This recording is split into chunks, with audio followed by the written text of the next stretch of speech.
Well, my training style is slightly different from a textbook type of approach, where people try to isolate muscles and just use the muscles alone to move the weights. I believe in strengthening the surrounding tendons and ligaments as well, because they all support each other. I use a lot of basic exercises, compound movements, and I don't believe you can 100% separate the assisting muscle groups from the movement.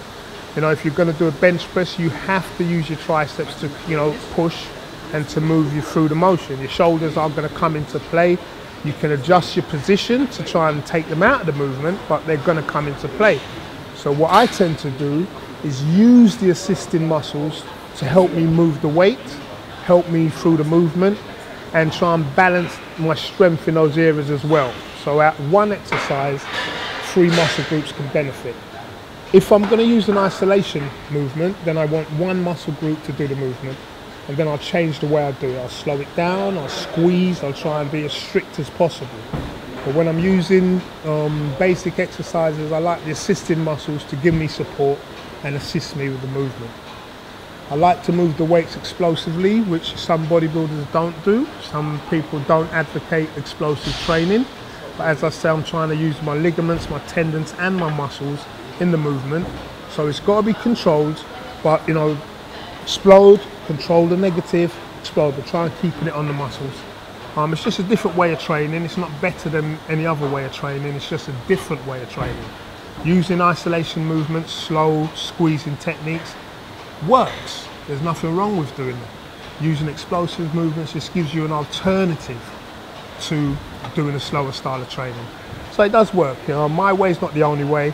The other ways people train are not the only way. There's different ways of training, and it can benefit you to incorporate everything into your routine. I don't think I wouldn't train a beginner in the way I train, because I think you have to develop your own style or what works for you over a period of years, having doing all the basic stuff, having doing the slow movements, having doing all the isolation movements. I find that doing high reps and trying to lift heavy weight and keep the weight heavy as I'm lifting, you know, works for me. It warms the muscles up. It makes me build my strength, endurance. I can pick a weight up and not just pick it up. I can pick it up and work with that weight. You know, 500 pounds will always be 500 pounds no matter how strong you are. The weight weighs the same.